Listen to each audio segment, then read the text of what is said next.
Hello. Hello. Welcome back. There's somebody who we can hear who might not want to be heard. Thanks, Hannah. And I think she needs to work on having a style between the pieces. I think that's one. Hannah, Mm-hmm. is it you that can be heard in the background? Mm-hmm. Okay. Hey, Lauren. Hello. How you doing? Did you have a Yeah. Ventured out to a wee cafe in a wee coffee shop, so it was quite nice. Yeah, that's excellent. Whereabouts is your hotel? So at Aldgate, so it's literally just round the corner You're from killing me. Where are you? in the travel lodge. I'm across the road from you. I'm going to wave to you in a minute. No way. I love that. That's awesome. So I didn't go out for a wonder, although we do have a Tesco's just outside, right? Yes. I had a power nap. Good for you. Good for Haley you. Rapson, have you acquired the skill of the power nap just yet? I sleep when I can, where I can. Last night I slept on the floor of my son's bedroom. Yes. With a pillow. Yes. So yeah, I think I mastered it. I used to sleep on the landing floor when my kids were in the bath, which is not safe. Don't do that. Okay. Awesome. So, welcome back, everybody. Let's have the screens on. Hannah Liversidge, are you with me for the sharing of the screen? You will be, or just solving other people's issues. Hi, Yvonne. How you doing? Yes, she's sharing and masterfully. Oh, look at you with a QR code, lady. Goodness me, so advanced. I am sorry, everybody. You're going to see a bit behind the scenes while I update something, and then How many tabs have you got open there, dear? Not very many. Is it a slow day? It's a very slow day. Sorry, everybody. My partner made me a lovely pickle sandwich, and you caught me in between chewing on it. So I am sorting this. Yeah, Odette's like, is it only pickles? I'm only interested in the food right now.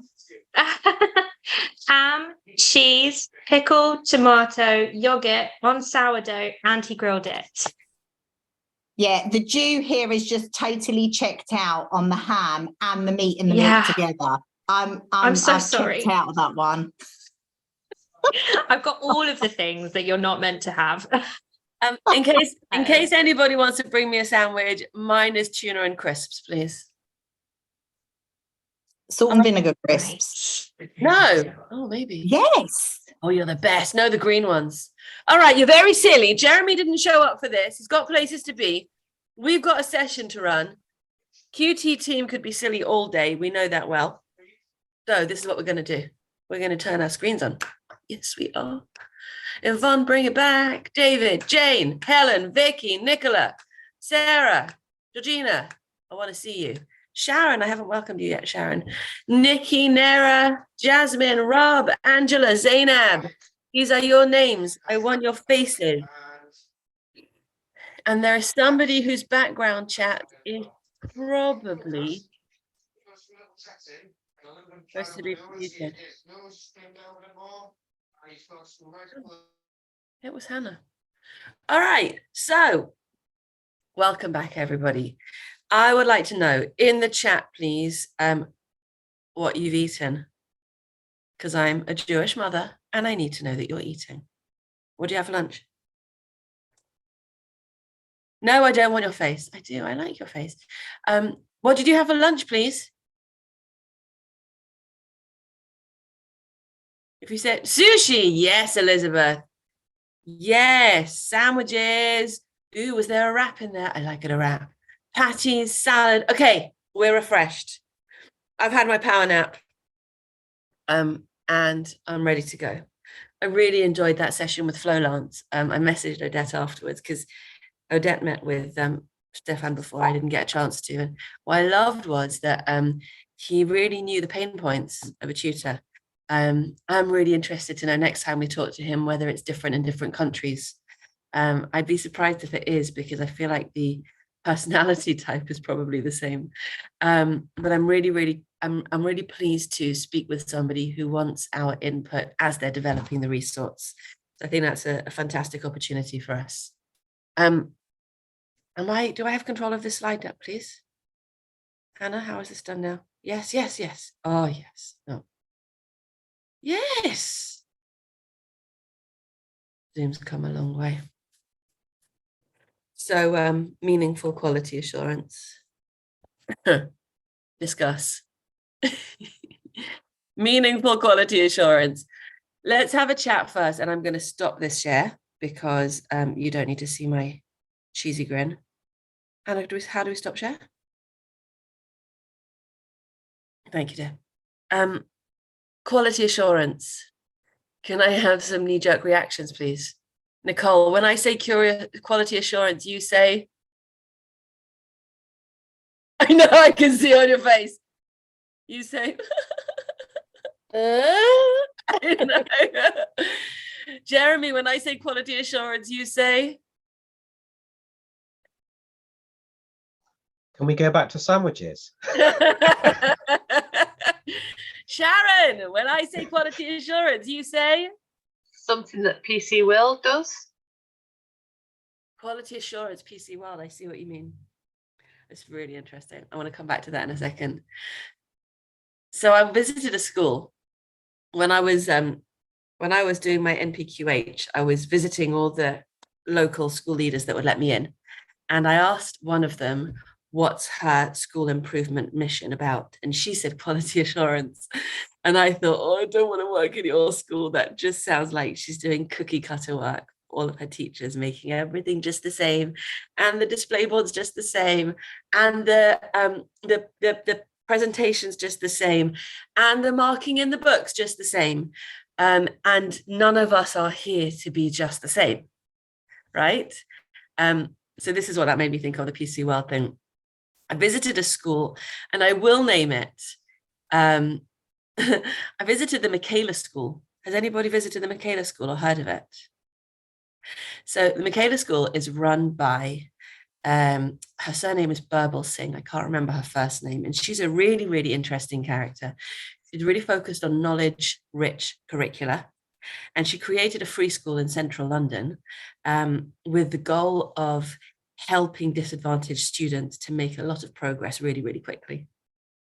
And when you go into the school, it is run on military lines. In fact, her book is called Song of the Tiger Teachers, I think. And it's, everyone's laughing. And I kid you not, well, firstly, it's set up for visitors, this school. So they'd be delighted to have you if you ask them to come and visit. The children are trained to show people around. They're trained to talk to visitors in the playground and to advocate for their school and the style of their school. The workbooks are identical. The school bags are identical.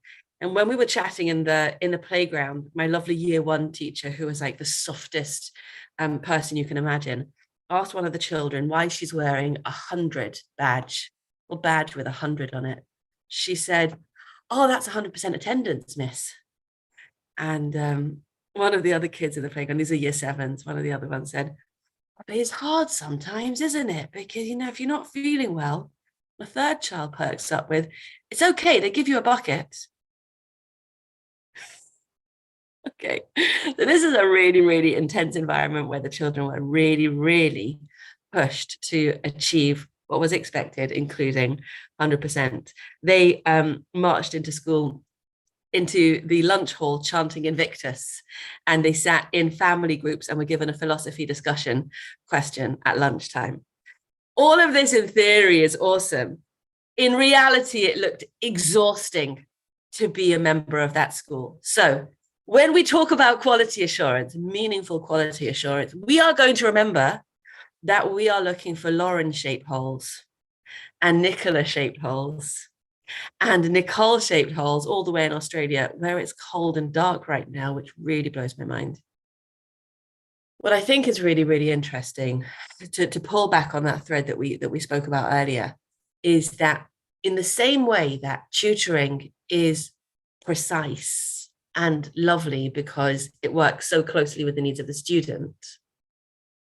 Our approach to our tutoring, our culture, our performance indicators, whatever you want to call it, our goals for our tutoring should match who we are and what our culture is. And it should start with, what are we trying to achieve? So this session that I attended yesterday with Dylan Williams was all about literacy in understanding educational research. And his big goal is that we should have, well, one of them, sorry, I don't want to speak for somebody who has really awesome goals. One of the things that he focuses on is enabling teachers to interpret the research. Yeah. And he talks about all the weaknesses in all the meta-analyses that we've all looked at, the EEF and John Hattie. And he's like, John Hattie knows I don't agree with visible learning. So it was quite interesting having, like, you know, these greats arguing with each other and really saying, we don't know. The best we can do is make best bets. So the approach that I've taken in building out this quality assurance process for tutors is based on best bets. And it's based on insights and discussions. It is not based on much empirical evidence, but I think you'll find it really, really aligned with common sense and what you know works well. And I think that what we'll do together is build out the research to see how it can impact your tutoring. So this is an iterative process, and I really want to see and learn how it feels for you as we go. I'm going to share with you, Hannah, can we share screen again, please? I'm going to share with you 2 principles that the International Tutoring Framework is based on. And it's really, really important that it's international. It's also really important that it is inclusive. So I wanted to build a framework that suits big tutoring companies and small tutoring companies. And most of you have heard me say before that I believe that every tutor, and actually every professional, needs to feel safe, skilled, and supported. And the reason why that's such an urgent need in tutoring is because we've left our safe walls, yeah, either as teachers or as university students or as professionals, wherever it is that we've come from that has taught us to be compliant. We're now out there on our own. And so we need to create something new. And you know that I'm really, really eager, Catherine, thank you. You know that I'm really, really eager not to recreate school for tutors. Yeah. So quality assurance that is opt-in, learning, professional development that is not prescribed for you, that you opt in to learn what you need next so that you can find a Kaylee-shaped approach that matches the needs of your life right now. So to unpack safe, skilled, and supported, which is actually really, really intuitive. So let's do this together. Can you just throw in the chat for me what you think safe might mean in the context of being a tutor? Actually, can we do some unmuting as well? Come on, bring it. It's okay to try it. Excellent. Excellent. You're safe to try it. You're safe to fail. There's not too far to fall, or there's a mattress at the bottom, or somebody will catch you, or somebody will forgive you. Awesome. Thank you. Personal development is different for each person. Safer recruitment. Awesome. So let's unpack safer recruitment for a second. When I first started in school leadership, I did a lovely online course with NSPCC on safer recruitment. If you haven't done it, I highly recommend it. It was eye-opening. It was a really efficient and effective course. And it taught me what needs to happen when you're bringing an adult into a school to make sure that they're safe. And I'll give you one lovely thing that I learned there. When a school advertises for a new teacher, they should put on the advert, we are committed to safer recruitment practices. And the reason why they should do that is because it deters predators.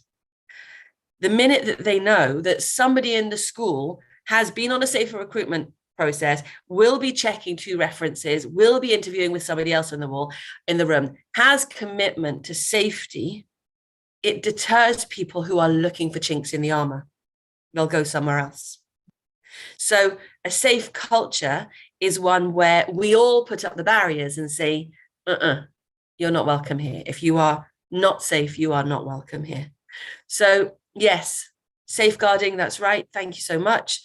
Safeguarding training, Andrea, to unpack that for a second. So in addition to who you bring in to work with a child, you also need to know that that person has the safeguarding knowledge that they need in case a child protection issue arises. This is not a session on child protection. It's just a reminder that that's what safe means in the policies level. Clear boundaries, that's exactly right. The culture element of that, Nicola, is the clear boundaries that we're looking for. And that really follows through into everything that we do. When I first started out in teaching, I think this is how I got my first job, actually. I said, firm hands and warm heart. And I think that that's a useful understanding of how the boundaries, the firm hands, enable you to be warm within that space. So let's think about skilled for a second. What does it mean, not just to know that you're skilled, but to show that you're skilled? What does skilled mean in tutoring? Don't be shy. What does skilled mean in tutoring?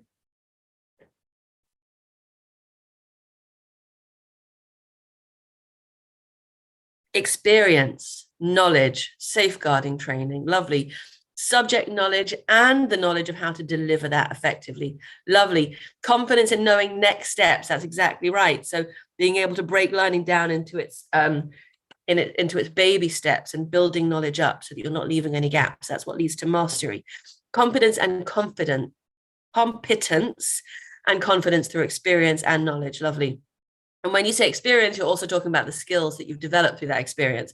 Approachable, that's excellent, Zainab. It's also who you are as a person. There's a skill in being open and available. Experience, methodology. So variety of methodologies. So a rich tutor toolbox, because a different thing will be needed with every student, and you have to have it ready in the moment to be responsive. Subject knowledge, past pedagogy equals skilled. Andrea, I will absolutely agree with you. I think you missed the person bit there.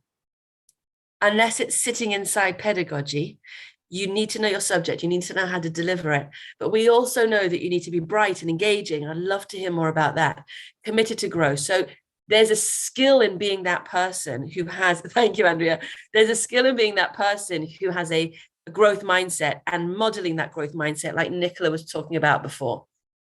So we know what skilled looks like. And I think the more you dive, to my mind, this is like one of those rich seams that you can pursue and really, really unpack what skilled means in your delivery area. So last Love Tutoring session, Atul ran a session on algebra tiles, was it, Helen? And I think what was really interesting about that, and we've had a conversation about it since, was, and I have no idea what an algebra tile is. What I loved about it was how granular it was, because when we start nerding out in the skills of our specific tutoring, all right, I won't show you what's on my desk right now. When you start nerding out on the skills involved in tutoring, it's a reciprocal, it's like a virtuous cycle, isn't it? Because the more knowledgeable you become, the further you can niche down and make improvements for your students. So let's just look at that third bit, that lovely green circle. I will be making a presentation tomorrow for you on the importance of community and membership and participation. But just give me a sense here of what, let's say it the other way around.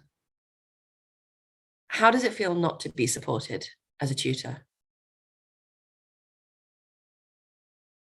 Scary, thank you. That was honest. Panicky. Abandoned, blimey. Alone, thank you. That's exactly what we were talking about this morning. And Dee has a lovely way. Dee, are you here? Dee has a lovely way of saying this, which is, I didn't know I needed to community until I had community. So you don't even realize what the source of the panic is. Helen Reid said very, very clearly this morning, she lacked confidence. She thought she was an imposter. Yeah. But actually, all she needed to know that she wasn't alone. No sense of value. Thanks, Jeremy. I think that's really, really powerful. So there's something about feeling supported that also makes you feel valuable. And it comes right back full circle to being safe. Yes. So when you are supported, it's almost the overlap in my mind between safe and supported is really, really strong. And it's quite hard to imagine being safe if you're not supported. And certainly a supportive environment must feel safe. So there's one other set of principles that I want to share with you before we roll our sleeves up into the audit. Spoiler alert. That's this. The 3 keys of effective tutoring. And again, this is not based on 6 years of empirical research. This is based on insight and agreement from my peers. But I'd love to know what you feel about this. I believe that the 3 keys of effective tutoring are relationship, responsiveness, and reflectiveness. And I believe that when you turn each one, you get closer to bringing the most effective learning through. So can I hear your thoughts, please, on whether you agree that relationship, responsiveness, and reflectiveness pretty much sum up the characteristics of effective tutoring? Jane, Nicole, I haven't heard from you yet. Okay, thank you, Helen. Cheers, Jeremy. Okay, awesome. Did I miss anything there? Is there anything that you feel like might have dropped off in my quest for alliteration? Okay, fine. So let's go. I created a grid for you. And I understand that in some of the breakouts this morning, the second breakout, there were some conversations around what the International Tutoring Framework is. And really what I've done is I've built an inclusive, so it's open-ended. It's not just for one type of tutor business. It's not just for one type of subject or specialism. It's just unpacking what safe, skilled, and supported look like when you, what's the word? Cross-reference them with relationship, responsiveness, and reflectiveness. So to work through them in turn, because you won't see them in this format in the audit, because I didn't want to be repetitive. In terms of safe relationships, I've said safer recruitment practices, which we just discussed, safeguarding training, and then professional dialogue. Good luck with that, Elizabeth. I think it's interesting to question why I've put professional dialogue there. Have we got any insights on that, please? I think it pulls back to that scary line, doesn't it? Why do you need professional dialogue? Because we don't know what we don't know. Awesome. Thank you, Georgina. I appreciate that. So safe and responsiveness. And that really pulls right into our safeguarding training and the 3 R's: recognize, respond, report. Safer recruitment practices, safeguarding training, and access to a coaching program. Any insights on whether or not you agree that that's what being responsive in the creating of safe cultures looks like? Why do you think coaching might be there? What is it in the power of coaching that supports responsiveness? Yeah, absolutely right. Growth. Yes. Yes, absolutely. Yes. Oh, very nice. You've got somebody to point the way, a lead learner. Excellent. Ah, you're with me. Thank you, Kathleen. Welcome back. Can't see you there. Okay, doke. So let's, no, it's not didactic. It's quite the opposite, isn't it? It's responsive, it's encouraging, and it's really built on that relationship that we started by talking about. So let's look at the skilled column. We're talking about being skilled in building relationships. So there I've put down safeguarded training because that's where we put our boundaries 7 Ps, the code of conduct. I've also put blended learning and effective teaching tools. So why would you need those in your skills box, in your tutor tools, in order to build relationship? Can you give me an example of what that might look like? Say, for example, I was working with you with my screen off because I couldn't find the button. That's right. That's exactly right. It's about clearing barriers, and it's about optimizing the environment, isn't it?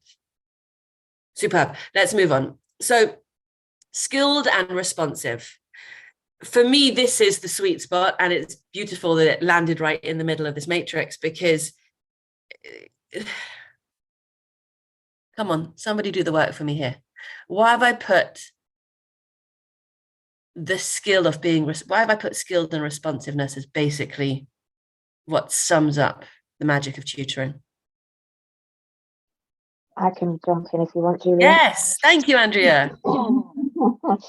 I think that central to what a lot of people are looking for with tuition is that element of improving your skill in whatever it is, whether it is something that is to do with well-being, study skills, whether it is a particular subject. So I think the ability to have the knowledge to be able to craft that in addition or instead of what they're learning at school is vital to and should be central to any tuition relationship. And I think that sense of rigor and knowledge is what people come to, and I think that's what we should be expecting with tuition. I think it needs to be supportive, but it also needs to have skill right at the heart of it. Awesome. Every time you say the word rigor, it makes me want to sit up straight. Anyone else want to add to that? We've been speaking about tutor toolboxes, haven't we? And Helen said, you've got to be able to put your hand in and pull out something else for the next student. Oh, go on, Georgina. No, firstly unmute.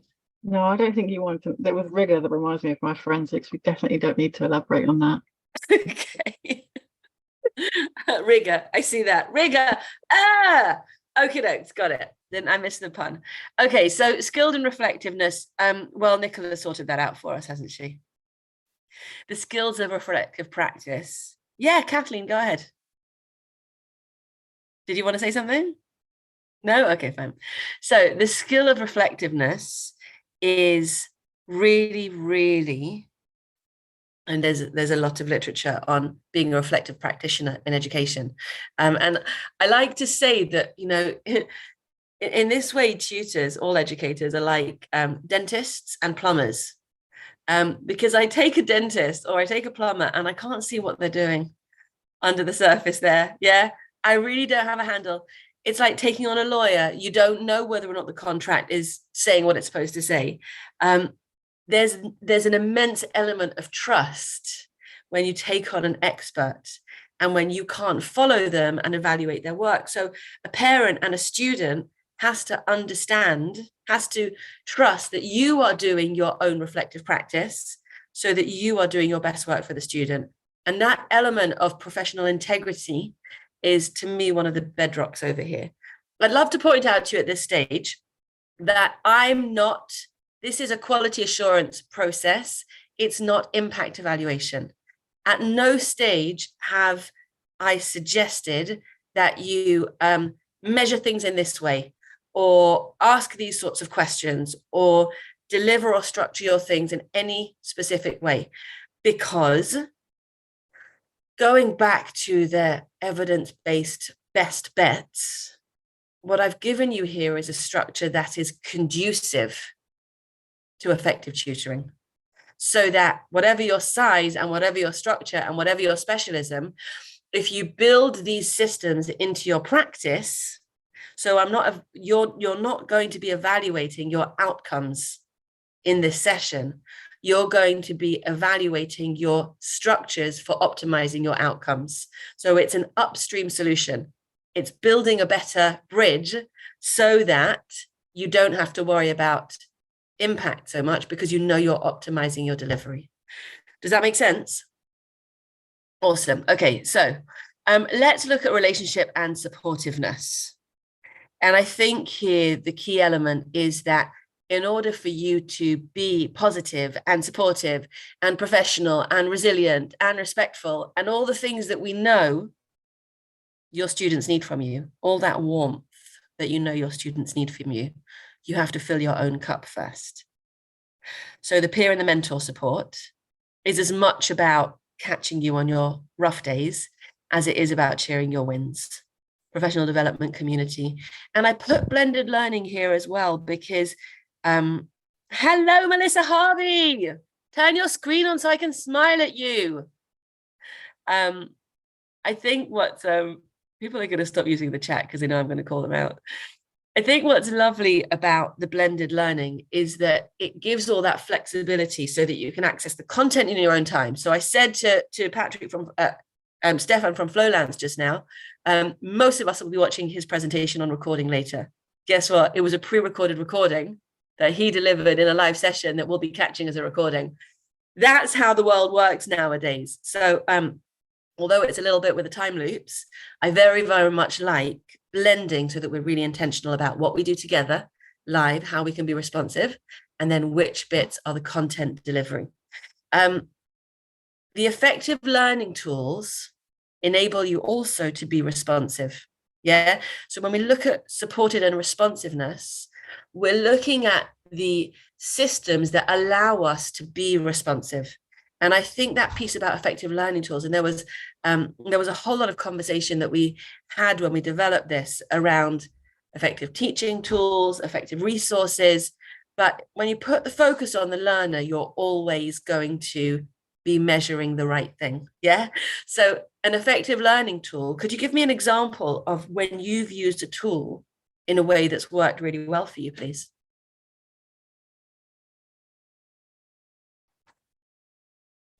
That was a ridiculously open question, wasn't it?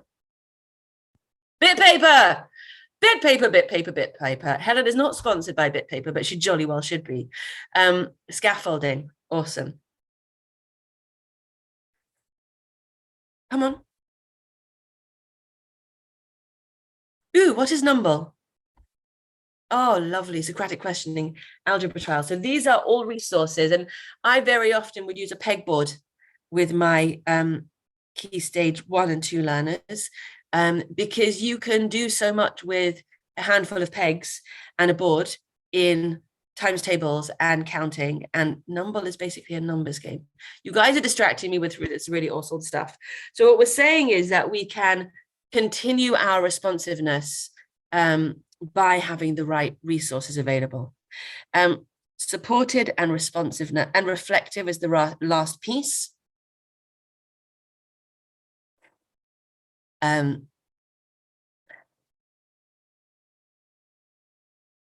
This time last year, I didn't have the support I needed to build Qualified Tutor in the way that it needed to be. And then Hannah came into my life and Odette came into my life. And all of a sudden, those ideas that were nascent, they were being born, but they needed nurturing. All of those ideas and threads and creativity came to light. And that was supportiveness. So you guys are awesome. And you know what you've made and you know what your wins are. But it is much, much easier to sustain that power when you've got a supportive system around you. So I've put here peer and mentor support. I've put here professional development community. I've also put being able to measure your own progress so that you're not stabbing in the dark. And when you feel good about yourself, you think you're doing great. And when you're feeling low for all sorts of other reasons, all of a sudden it feels like it's not going well. So there's a certain level of objectiveness that you get from being in a supportive environment. No, you're not right. That was fine. Yeah, those kinds of things. Really, is that the best you could do? Those kinds of relationships is what you want to really be able to take your reflectiveness to the next level. So this is where, that was all your teeing up, and it took me 34 minutes. The rest of the session is yours. Let me tell you what we're going to do. Please open this QR code. Hannah's given you the link also. You're opening your own audit. And we're going to work through it together, but independently. And what we're going to do is we're going to take feedback breaks every 15 or so minutes. So I'm going to give you some time to go through these questions. Can I have a thumbs up, please, when you are in the audit? You should have that lovely window that Hannah just put up there.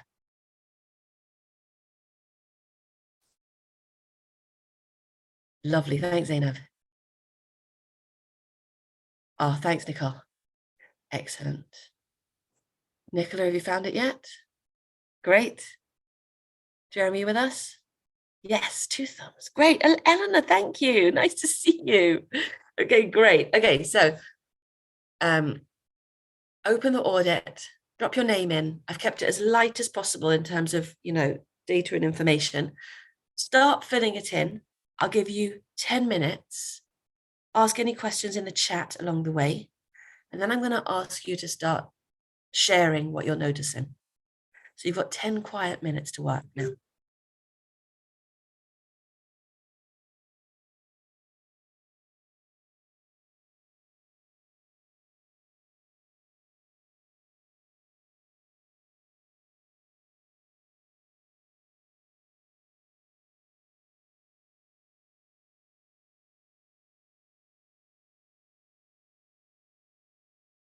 Right, I can't take it any longer. Georgina's given us a juicy question, so let's pop off chat. Siri will start the alarm in a few minutes. Georgina, ask us your question. I got to how will you ensure that your tutors are using learning tools efficiently to ensure effective tutoring? And everything that comes to mind feels a little bit like I'm hovering over them and being an unpleasant manager who's wanting to correct them. Awesome. Or being creepy and diving into their lessons, which I don't really want to do. So I've not found a balance that feels really comfortable for me. I'm going to open the question out to the group in a second. I just want to point out 2 things. Firstly, there are 2 branches on this audit. So Georgina is on the tutor business track, and Dee, you're probably on the individual tutors track. And so Nicola, you'll also be doing the same track as Georgina, won't you? So what are your thoughts about how to not micromanage and yet to ensure that they have what they need to be doing their best possible work?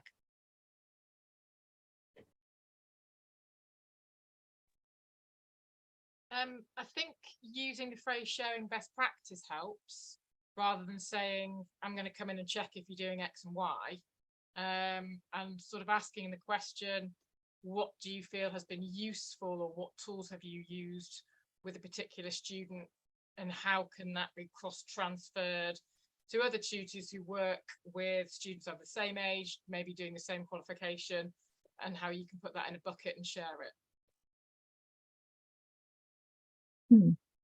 I like that. Ask them what they feel is going well. Yeah. And if they say nothing, then they need some help. Yes, and then you can suggest, well, I had to go with this student and it works in this way because, and sort of providing an area. I'm sure you've got shared folders where there's resources and other bits you can bob into. Does she ever? the queen of spreadsheets and folders, definitely. I think that's really helpful to bob in and out of, and also I think giving them an opportunity to talk about things when you're not there. I know you want to be part of it and you want there to be some kind of feedback, but what we're going to try and do next year is team tutors up in pairs. I'm not sure exactly how we'll do that yet, but it's like a co-coaching system. And so again, it's finding the time that something doesn't take too long to do, finding the opportunity to do it. And it can be via email, or it could be, right, we've got 10 minutes, we're both free this lunchtime, let's drop in. And finding a way of trying to collate that as well is useful. But I think having the conversation is probably the most important thing to begin with, and then kind of moving on from there. I like that. Because this is kind of what I was thinking as you were sharing your suggestion to talk to them about what they're doing. I feel like if I go in and say how things are going, they're just going to go, yeah, great. But maybe if they were talking to each other, they would share what's not great. Yes, yes, and then hopefully you can pick back up on that, whether there can be a lead person who asks the other people and then they feed back to you, and in sort of smaller group situations. I mean, one of the things I've been trying to do this year with my sort of half-hour fortnightly meetings was to hand over to different people for different sessions. But we found that in actual fact, I was doing quite a lot of housekeeping. Then I wanted to do 10 minutes on a particular topic of something just to upskill a little bit. And we ran out of time. So I think trying to find an additional time to put that in, you've got to then have the conversation of cost benefit. Are you then paying people for that time? Is it included in the tuition package, the tuition fee? Because obviously you're not just paid for the time that you have that one-to-one with the students. It's the emails before, the emails after, the planning, what have you, what is in that package, and does that involve what does that involve, and just having it very clear what is involved with that.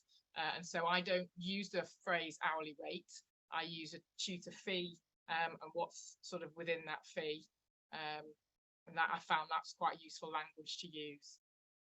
That helps. I like that. It's really intentional, that approach, isn't it? And it all follows right through. I wonder whether you could move the housekeeping to a self-paced delivery. Somebody just shared a Loom recording with me because we weren't able to do a meeting. And I think that that's a really interesting way to be able to share screen, say what you need to, don't have to script it, don't even have to type it, but they don't necessarily have to show up. So you're not taking that, they can access it in their own time, is that point, isn't it? Yeah.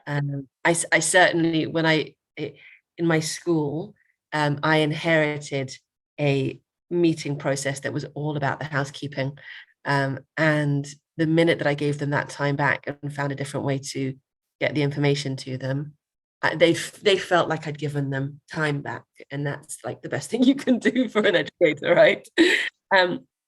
Andrea, are you back with us? I can see you're doing the Zoom dance, but you made a suggestion in the chat that I'd love to hear. Is Andrea back with us, Hannah? I am. Hello. Darling, go ahead. I'm in and out with bad signal.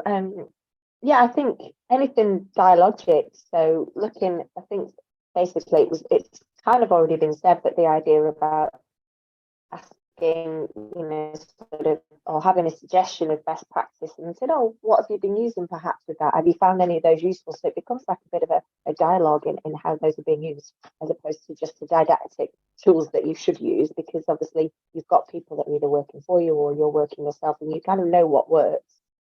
So I think sometimes it's either having that conversation with others, if you're in a sort of an organisation, or with other independent people as well, about what's worked for you, and discussing different types of of approaches, so it does become conversational rather than something that's enforced, really. There's a lot here in terms of leadership skills, isn't there? And I'm really, really curious how much is about the relationship that you have with your tutors, and how much of that is defined by which kind of tutors you are taking on. So I know that you're working with science graduates, professional scientists, Georgina, and then Nicola, are you working with undergrads? Did you say that before? Yeah, a combination of graduates Right. and undergrads. Yeah. Right. And then do we have anybody in the room who's employing qualified teachers? Okay, because that's a whole nother blend again of relationships, isn't it?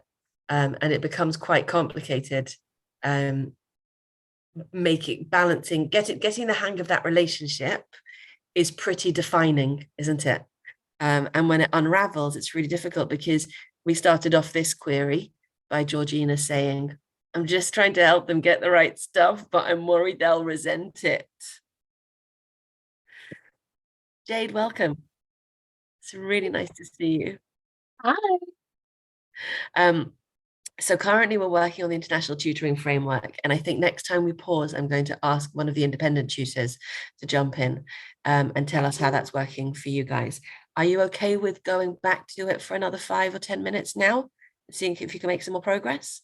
Of course, you can flick all the way through the questions if it helps you to get a shape in your mind of where you're going. And then you can come back because the whole document is completely editable. You can move back and forth at your own time.